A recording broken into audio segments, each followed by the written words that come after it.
Hey fiber friends, welcome to episode 5 of the Botanical Knitter vlogcast. I'm Emily, I'm a knitter, spinner, sometimes natural dyer, sometimes sewer, but not lately, and I live in Minneapolis, Minnesota. You can find me on Instagram as the Botanical Knitter or on Ravelry as Botanical Knitter because there's a character limit, and I'll link to both of those below. Apologies if you're hearing a fanned background noise. It's hot in Minnesota. It might be June, but it is hot and it is humid, but I don't want to turn the air on quite yet. I like getting the fresh air in the house, so I have a fan going, so apologies if there's a little bit of background noise. It's been a hot second since I have filmed an episode. I hope I look a little less stressed to you, and that's because the legislative session has ended. My super busy time of the year is done. I'm not on call 24/7, it feels like. And all of the bills that my team and I worked on, except for one, passed. And that's a really good feeling. I won't get into all of the policies because I could talk policy all day. I think I could talk policy more than I could talk knitting, which goes to show you how much I love my job and my work. But long story short, they're going to be really good policies for folks experiencing chronic diseases like cancer, for cancer prevention, for healthcare for more Minnesotans. It was just a banner session, so super stoked about that. But that means that I have the past couple of weeks been spending some time on PTO. I've gone on 2 small little trips with family. I've been knitting with friends, and it feels really good just to unwind a little bit and start to just calm down. So here I am. It's good to see y'all. Today I am wearing my Salty Air Tee by Samantha Guerin. I love this one. I knit this last year. Have plans to knit another. Bought yarn at Shepherd's Harvest to knit another. It's just a gorgeous lace pattern. It's perfect for the super hot weather. It's done, or I knit it using Sam from Lavender Loom single ply linen. It's a cropped tee. I'll show you my outfit. I'm wearing it today with my peppermint pocket skirt. So it's a nice flowy, breezy outfit considering how toasty it is. So I've got lots of FOs to talk about. I've got a couple of whips to talk about. I've got some acquisitions, and then I'm going to sprinkle kind of what I've been up to throughout all of that. First, let's start out with my Soldotna. I'm pretty sure I talked about this in my mini episode from Shepherd's Harvest. I finished it in a couple of weeks. It was such a quick knit. It's cropped, it's DK weight. It is such a good beginner colorwork sweater. My cousin's new to knitting, and I was like, you want to learn colorwork? Do this one. Because the floats are so nice. There's no floats to catch, that's why. I seem to have a real issue with my body and the sizing of Caitlin Hunter's patterns. I especially hit gauge on this one, and it still doesn't fit like how the pattern said it would. I know a lot of you have had that issue too.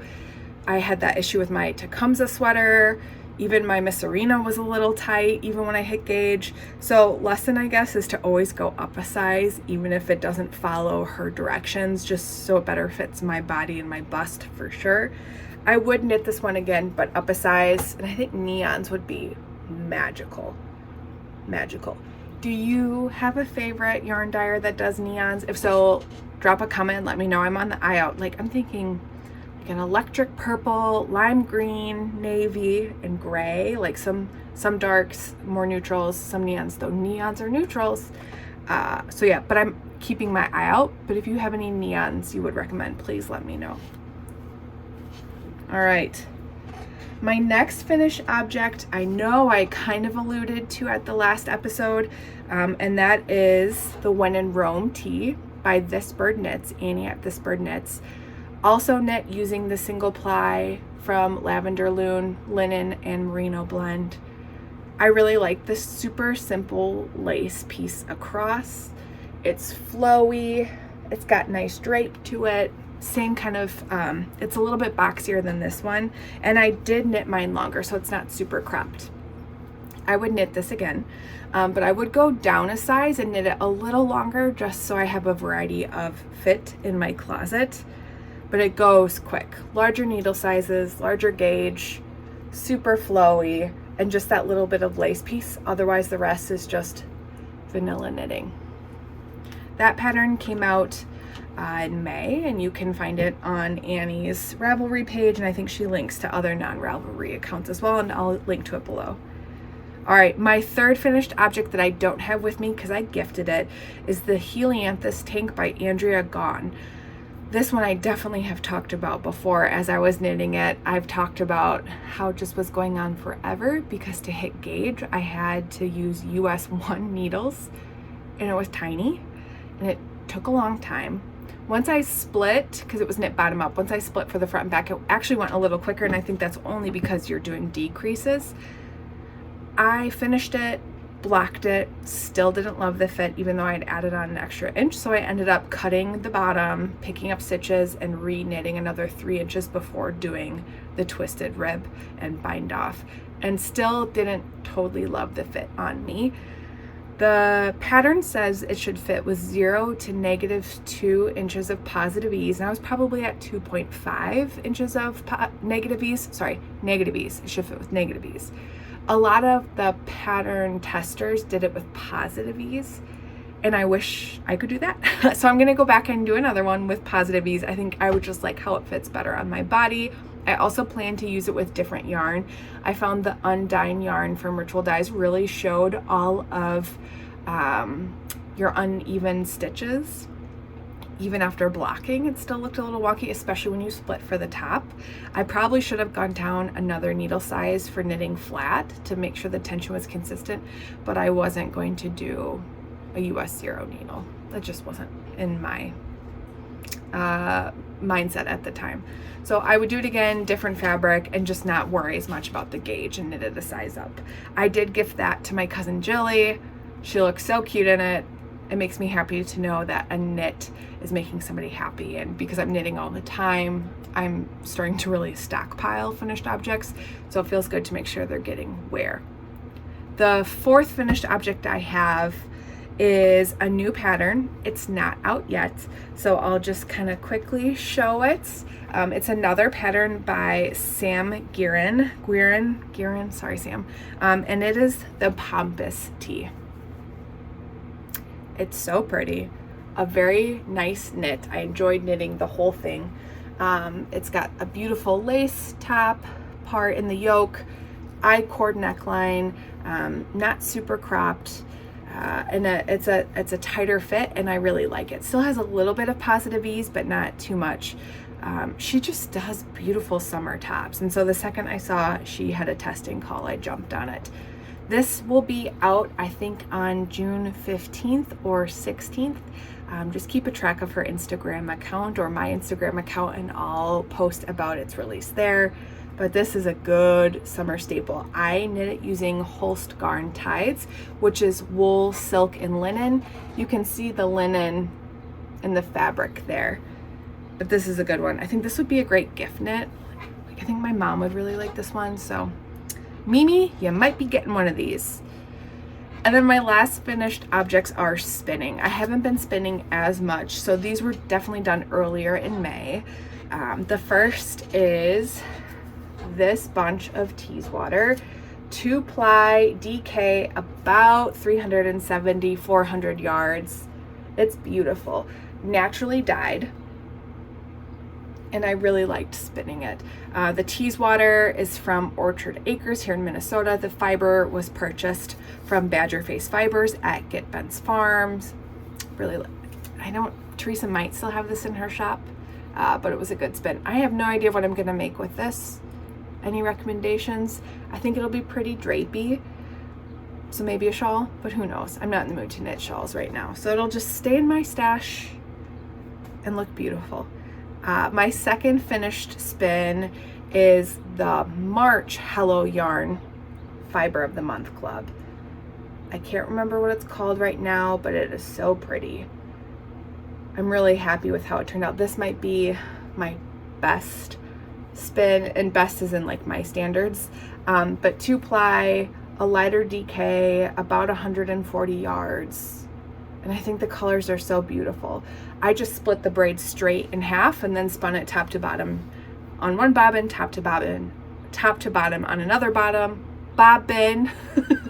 That's a tongue twister. and then plied them together. I'm saving all of these Fiber of the Month clubs, spinning them the same way, just to see if there's something cool I can make with them, or if some of them will fade nicely together. So pleased as punch with this one. All right, whips. I have a test knit problem. I signed up for another test knit. I'm finishing another test knit. It's just, I can't stop, but there's so many good summer patterns coming out right now. And they go so quick because they're short sleeves, or they're cropped, or tank tops. So that's my problem. So this first test is the Queen's Cami by ToriKnitsNYC. I started this one near the end of May after I finished the Pampas tee, and I'm using linen quill, and I think it's golden green. So I finished the front, and as you can see, it's bottom up, has a slightly flared out fit at the bottom. You can look at pictures. I'll post a picture right here of the pattern, and I am on the back and just about to split for straps in the back. I really like this color. I like this yarn. It's from Pearl Soho. I think actually this is what I would knit the Helianthus tank in again. Knit California, I think, knit one of her Helianthus tanks in this linen quill from Pearl Soho, and I just like how it knits up. I like the fit of it. I like the drape of it. I'm excited to see how it blocks. I did add about 3 inches to the body length just because I know my bust makes things kind of pop up more, and so some of the normal crop lengths don't work for me. So this one is due in about 2 weeks, so I should have no problem finishing it and blocking it. Keep a track of my Instagram account for more info on when it is released. All right, I did sign up for another test knit for Tiffany Lynn. I don't know what yarn I'm going to use. It's not due till July 15th. So I'll talk about that in a future episode, but so far those are the only 2 tests I have committed myself to, and that one's basically done. So maybe I'll have self-control and I'll stop testing. All right, my second whip I'm going to talk about today is the Sea Glass Tee by Wool and Pine. This one I was having a really hard time with at first. I couldn't tell if it was ugly, if it was pretty. And then I was looking through project pages and I realized, like, if you just stare at like 2 rows together or 5 rows together, it looks not great. But when you look at the whole garment or the whole swatch as a whole, it does look really nice. So here's my sea glass. I'm using yarn from, can you guess? Lavender Loom. It was Sam's Halloween countdown last year, and then some scraps from my stash. So there's the greens like Muse 2320. This blue is from Silly Goose. It's ink stain. There's a bunch of scrap in there.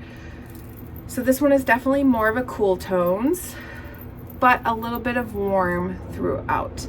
So what I'm doing is holding one skein consistently throughout, and then I'm alternating every round the second color. So I've been doing warm colors or warmer colors followed by cooler colors. No rhyme or reason. I'm picking them out. I'm putting them in my, okay, this is not PC, so sorry everybody. Eat a bag of dicks bag. I throw the colors I just used into this, so then I keep drawing from the other, so I'm not repeating them too often, and I'm happy with how it's working. I am choosing to change my colors by doing a magic knot, and I've been using fray check on some of them. I'm okay with that process, and that was in one of the tutorials from the pattern designers, is like, instead of weaving in a billion ends, you could do magic knots. So as you can see, it's slightly distorted here from the magic knots, but they also say embrace that. That's kind of part of this garment, right? That it's the colors are kind of haphazard. It looks woven. It looks like a tapestry, and so this kind of adds to that. Plus, it's in the back, so I won't see it. So yeah, so far it looks really small, but it fits. I tried. It's bunched up on my needles, but I'm liking the colors a lot. One thing I do want to shout out is my row counter from Twice Sheared Sheep. So I recently became a brand ambassador for Twice Sheared Sheep, which is really exciting and kind of wild because, you know, I just started knitting for fun. And I do really like this. I use the Knit Companion app on my iPad. I don't use paper. I don't use pen and paper to track rows. And so I'm always using the row counting app on the iPad, but sometimes when I click it, it doesn't go up. Or sometimes I think I knit it, but then I did it, or I hit it, but then I didn't. So this row counter is the best because I know I am physically changing it every row. Can't recommend this one enough. So this pattern, like after X number of rounds, you do your yoke increases, plus you're changing colors. So this has just been a really kind of certain way that I won't mess up any of those increases. So highly recommend this one. Sorry to be that, but I'm gonna do it. I have an ambassador link below, so if you want to use that, that's great. I get 20% of that back. So thanks in advance if you're interested in that. If you want to purchase it without using the ambassador link, that's a-okay too. But Twice Sheared Sheep is where it's at. All right, so that's my sea glass. I have no urgent, well, that's a lie. I kind of want to finish this by Zombie Knitpocalypse, which is on the 22nd through the 24th of June. Lavender Loon's going to be there. A bunch of the knitting crew's going to be there. And so it's kind of fun to wear something new for an event. But I'm also not going to stress myself out of it to finish in that time because I do know that I have 2 test knits that are a little bit more time sensitive. So I've just been very like, when I want a palette cleanser in between knitting flat, this has been it. All right, and then my last FO I'm going to talk about, or not FO, I'm out of practice, y'all. My last whip is going to be the Field Day cardigan. I've talked about this before, and I have done a little bit of work on it. I stopped because I got stumped on one part of the pattern where you start to cast on for your button band. And I got really confused by what to do next. Because the video the pattern designer links to, I think, starts it the way, but doesn't continue on the way the pattern calls for. So I was getting a little confused. So I've paused this for now, but I'm going to take it to Zombie Knitpocalypse with me, knowing that there's going to be a lot of very smart, more experienced knitters there who can help me. But I did finish the back piece. As you can see, it's on barber cords, but I'm really loving this color, this texture. It's really pretty. There's no rush for me to finish this one. I would like to have it for summer, going in and out of restaurants with air. But again, it's kind of nice not putting these like self-imposed deadlines on myself and then not enjoying it or stressing out or feeling like I have to get it all done. So I'm kind of proud of myself for that mind shift change. That was an intention for this year. And I've stuck to it on some things. I haven't stuck to it on other things, but that's okay, right? Because it's just meeting myself where I'm at. So enjoying those ones very much. Okay, acquisitions. So my first trip was to Michigan. I went to Michigan to help my cousins open up their grandpa's lake house. And it was beautiful. It's on Glen Arbor, or Big Glen Lake in Glen Arbor, Michigan, which is near the Sleeping Bear Dunes, closer to Traverse City. The water is this gorgeous turquoise blue and it looks tropical. The lake is so clear. And we thought it was going to be cold. It was over Memorial Day weekend. The forecast was 60s, upper 50s, and it ended up being beautiful, though I had packed terribly because I thought it was going to be cold. So lots of time spent sitting on the back porch, knitting. My cousin Haley knits, and so it was really fun to have somebody with me at all times that also knits. So like we went out to lunch, we started knitting. We were in the car driving somewhere, we started knitting. We went to a winery, we started knitting. It's like my people, like my family, but also my people. I love her. She's basically my sister. So that was great. So sitting outside, going on walks, looking at plants. There's lots of trillium and what is it? Is it Jack in a Pulpit? I've never seen that flower before. I love plants, obviously. So as we were walking, I was paying attention. The lilacs were in full bloom and it smelled beautiful. We ate good food. We did a mix of cooking in and then also going out And it was just nice to be with family, and it was right after session ended. So session ended on Monday the 22nd. Our national board for my company or my organization was in town. And so it was a day and a half of preparing for the board meeting, presenting to the board, taking them on a tour of our state capitol, talking about our session work. And it was, I'm fine, I'm comfortable talking to people, but it's also stressful when it's national leaders. So it was very nice to come home and road trip with my mom to Michigan. She drove the whole 7 hours from my hometown in Wisconsin up through Chicago, up Michigan. And it was so nice. We had music going on. We were listening to 80s because that's my mom's request. And I just knit the whole time, and we talked and caught up, and like very precious memories of just spending time with my mom. When we were in Michigan, we also stopped at Wool and Honey, and I'll insert some footage of that afterwards. And my cousin and I both picked up 3 skeins of yarn, and we picked up the same yarn because we are going to do a summer sorrel together. And that's another pattern by Wool and Pine. I knit the spring sorrel last year, loved it. I want to do the summer because it's a little bit roomier of a fit, but we're also going to do it as a fade. So these are the 3 skeins that we both got. I know you're shocked. It's green. I think they're so pretty. So it's a new to me indie dyer, Coats & Co. This colorway is Seafoam, aptly named, Light Sage, and Pistachio. Those are some good names. Wool and Honey is doing a summer sorrel knit along right now. You had to buy yarn from a specific dyer, and none of those colors were speaking to me, but I'm still going to participate even if it's not with the yarn, since I did purchase it there, and I thought this was really pretty. So Haley got the same 3 colors. We're going to do it as a knit along together.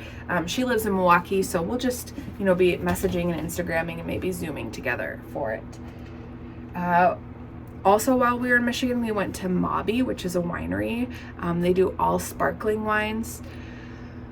Their rosé has the dumbest name, but I love it so much. It's called Sex, which is like, okay, aren't you a risque winery? You're so cool with the young people, but it's delicious. So I bought a bunch of bottles and brought that home with me because nowhere in Minnesota gets it.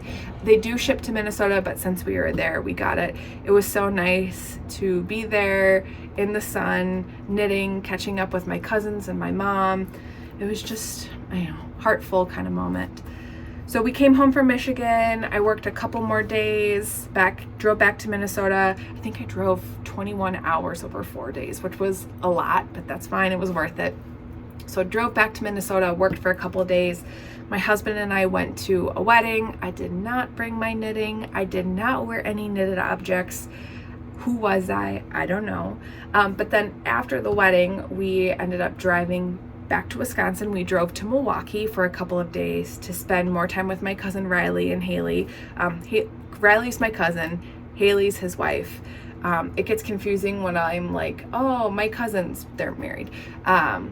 Also, the funny thing is my husband's, pause. My cousin's wife has we have the same maiden name, but we're not related. And so people always get confused because they think my sister was marrying my cousin. Anyways, if you followed any of that, because I got a little rambly. Anyways, drove to Milwaukee, had a great time, lots of knitting, walking, eating out. Some of the family members drove up from my hometown. We grilled, we caught up, we had some drinks. It was a really lovely time.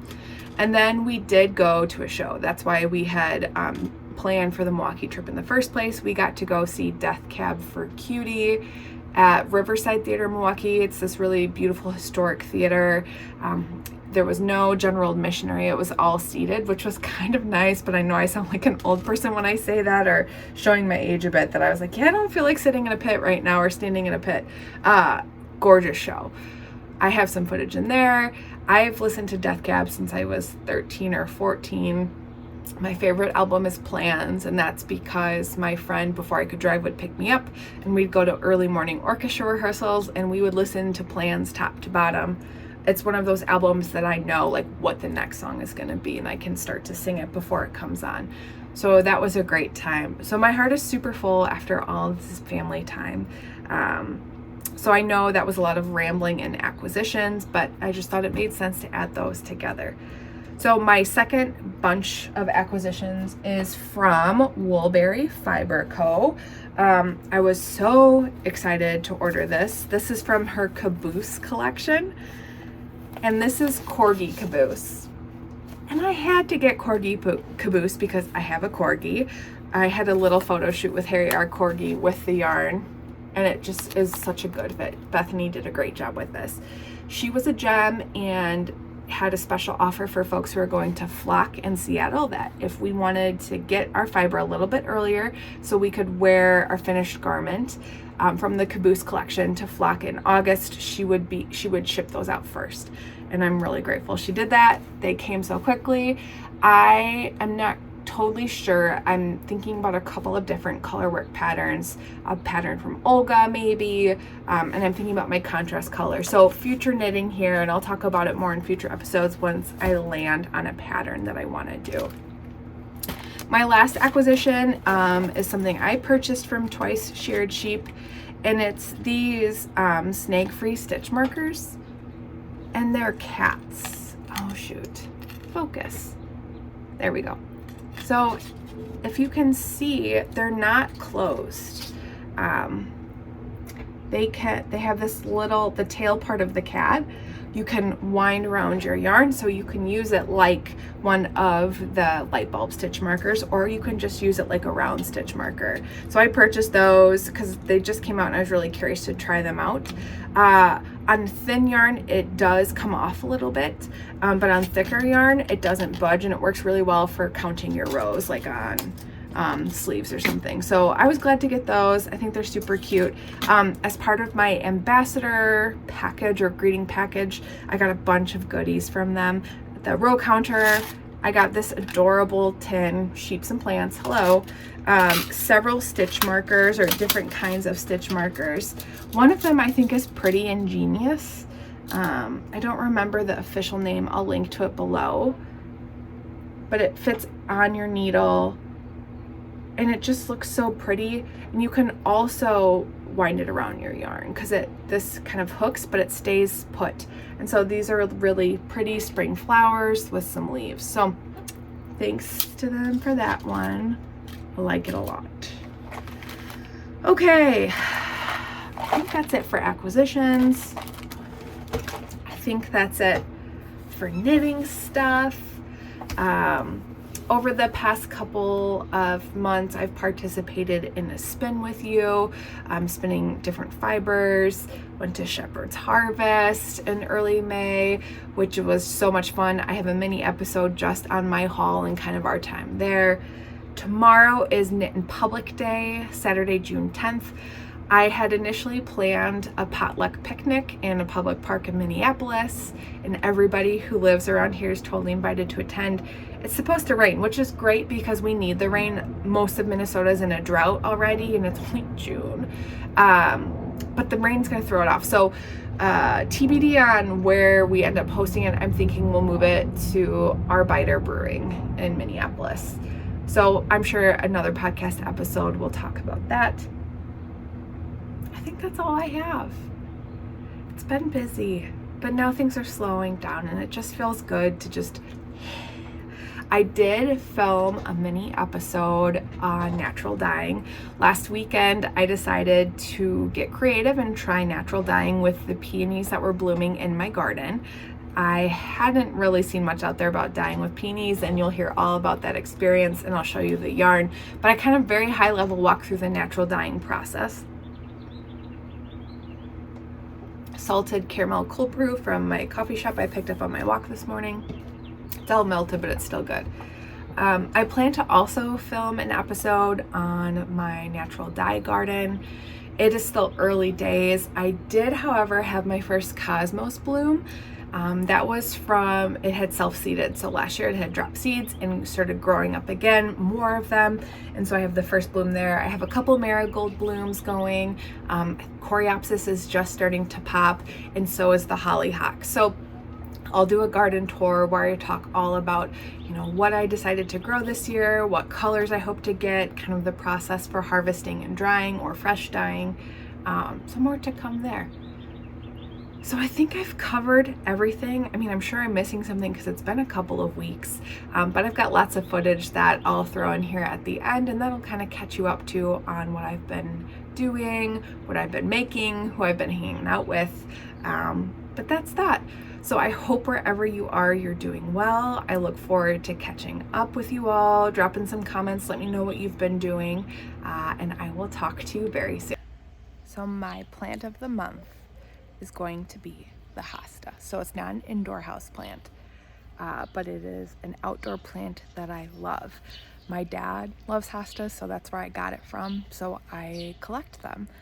And they're not like the hostas you see in everybody's yards. I have almost 50 different kinds of hostas. So I'll show you a little bit about them and why I love them so much, but here they are. All right, so I'll just show you a couple because again, I have so many of them. This one is called Touch of Class, and the colors are just so pretty. Okay, this one is Paul's Glory, and I love those greens. And then the real queen back here, her name is Simply Sharon. I love the upright leaf, the ripples, the colors. As you can see, I have a vibe that I like my hostas to look like. This one's called Rhino, which is funny because it's a little tiny baby. You can see compared to my hand versus Simply Sharon's pretty big. So yeah, I am low-key obsessed with them.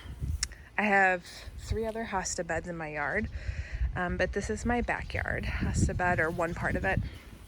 This one's called Striptease, which is funny because there's Kiwi Full Monty, Yellow Polka Dot Bikini. Obviously they're being a little funny there. And then this one is Giant Land, which is a hosta farm by my parents.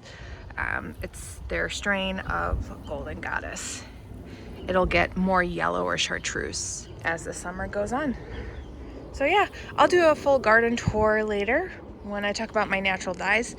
But for now, I just wanted to share some hostas.